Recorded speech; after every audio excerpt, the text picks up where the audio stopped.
What's up, everybody? Welcome to the Existential Stoic Podcast. Quick fix number 39, being more charismatic. I'm Randy. That's my buddy, Danny. How's it going, Danny? What's up, Randy? Yeah, so today we're talking about being more charismatic. I think being charismatic is important. People like charismatic people, right? Charisma is essential, right? I mean, everybody likes it, and it gets you, it's attractive to people, I think. In a lot of different like contexts too, whether it's like business, whether it's relationships. I think those kind of people, we usually think of them as magnetic, right? And they tend to get things done. So yeah, it's really important. Yeah, it was also a character trait in Dungeons and Dragons. There was like strength, dexterity, charisma. Oh yeah, yeah, that's right, right. Oh, isn't it? It's funny you mentioned that. Actually, that's in I think it's in like Skyrim. All those games have that, don't they? Because it's like your ability to interact. I mean, because usually, I mean, I think it's funny. It's a good point, though, that it's in role playing games, right? It's that ability to interact with others, to get them to do what you want, and to be, I guess, looked at as a source for things. So that's good. Yeah, I like Yeah. that. Well, it's cool because it's something you can take with you. Like when you learn how to be charismatic, no matter where you go and no matter what situations, it's something that can't be taken away from you. You can always be charismatic. You can always have people drawn to you because of who you are. So that's a really nice thing about it. Yeah, it's like a tool that comes in handy at all times. Yeah, in that Bingo. sense. Bingo. Boom. So that being said, we're each going to give 3 quick tips for how to be more charismatic. So I'll start because it's, I introduced this week. So my first one is be the type of person you desire. And so like I learned this kind of in the dating realm because I spent like a lot of time studying that area, but it's like create yourself as the person who you would want to date or something like that, because that way you're that type of person. You're probably going to attract that type of person as well. So like when you want to be a charismatic person, or when you want to attract wealthy people, you have to be the type of person who attracts wealthy people. Or if you want to attract sexy ladies, you need to be the type of person who attracts sexy ladies. So all of those things are somewhat important. I like that too, because it kind of gets you by phrasing it that way as being the person that you desire. It kind of gets you to think too about like, well, what would I want the other person to be like, or what would I think, a magnetic person would look like in this situation, and that gives you some framework to work with too. I like that. It kind of keeps it practical. Yeah. And I kind of think of it in the other way too, like whatever you want from the universe, give to the universe, because like you can't give without getting. And so like whenever I feel lonely, like I go out into the universe. So like I give it that, or whenever I want more money, I give more money, or when I want more love, I give more love. And it's just like it creates that, at least I believe it creates that cycle. And whatever you create kind of comes back to you. So if you want to be that charismatic person, you create it and bring it back to yourself. No, that's a great way to think, right? Because it's like it's always that balance. And I think you're always keeping that balance in mind. And like you're right, if you're lonely, go out, right? And you won't be lonely. If if you put more money out there, you'll probably get more. Like it's true though, right? If I think that's a great way to think about it. How's it going? So my first one's kind of sort of similar in a way, but it's be you. So the emphasis on self-confidence. I think that we forget this, but we tend to be drawn to people that seem confident or are confident, particularly when they are not just seen, but whatever. You can always fake it first.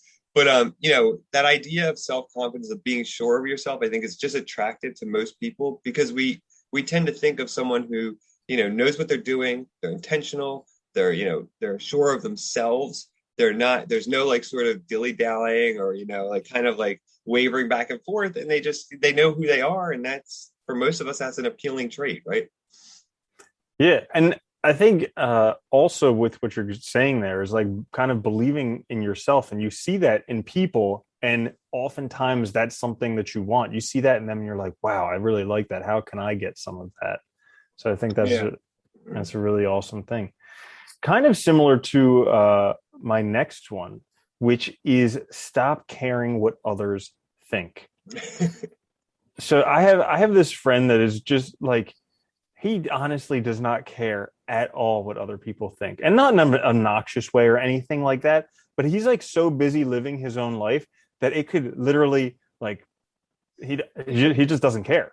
And so it's so awesome. Like I'm so attracted to that because it's like, how can I do that? Because even though I don't care what people think most of the time, there's still some things that's like, so yeah. And I think when you get to that space where you just don't care what other people think, they're like, well, either people are going to think you're obnoxious or they're going to be really attracted to you. It's funny. That could be like, I think that one tip could be literally on everything. Right? It's just stop care, don't care what other people think. Because honestly, like that's the quickest. I mean, that's the only way to get to really living your own life, right? And being authentic and being confident and being charismatic. I think they all go together in that sense. I like that one. That's really good.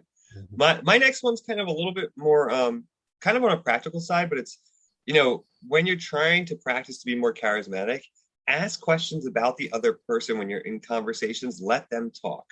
I think we have a tendency to want to fill empty space with words. We want to make noise, but actually, I think you'll find that if you ask people about themselves, people love talking about themselves. They feel good when they do, and it'll reflect positively on you. It really does. It's funny. Yeah, that's a really great one. I remember reading about that in, I think it was How to Win Friends and Influence People, where some guy went to a party and he started talking with someone, and basically he just kept asking them questions. And at the end of the party, they were like, "Oh, he's such a great conversationalist. I had a wonderful time talking to him." And he's like, "I didn't say anything." She talked the whole time. So, but it's like it's such a great thing because it gives people that attention that they want. Everybody wants to like feel like they have other people's attention, and when you ask them Yeah, questions and you listen, that's what it gives it's them. amazing. Yeah, it's amazing. It keeps it going. Yeah. Yeah. Right. Cool. So my last one is have an attitude of service first. So like we see all these leaders, and the best ones become leaders because of like how much they give. At least I think so. Like we see people I mean, and it's just like this idea of service first. Like everybody has this idea of what's in it for me. So if you can be different than that, if you can be like, hey, listen, this is for you. Like everything that I have, I'm doing it for you. This is service first. I want to benefit your life. You're going to stand out so much more because everybody else is trying to consume as much as possible, and you're just giving it all away. And all of a sudden, everybody's just going to be like, "Oh, I need more of that. How can I get more of Yeah. it?"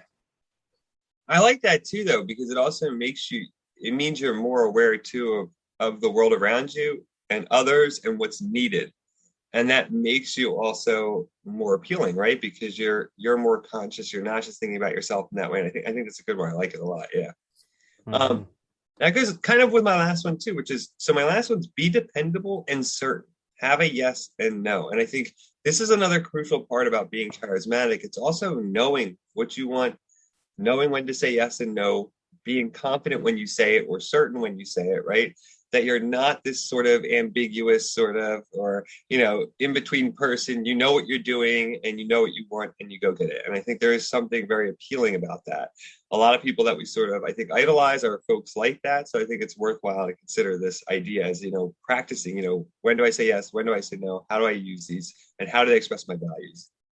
That's a really good one because you look at a lot of the greatest leaders like Martin Luther King Jr. or Abraham Lincoln or Yeah. different people like that, and they all had very clear boundaries, like what was yes and what was no. And because of that, people respected them a lot more, and I think we're more drawn to them. Well, and in times like that too, where you're dealing with difficult changes, you need to have those boundaries, right? Otherwise, it's not going to work. Yeah. Mm-hmm. Awesome. Yeah. So there you have it. Quick 3 fixes each for 6 total for episode 39. Quick fix of the Existential Stoic podcast, being more charismatic. I'm Randy. That's Danny. Listen on podcasts, watch on YouTube, and we will catch you guys later. Have a good one. Later, Danny. Later, Randy.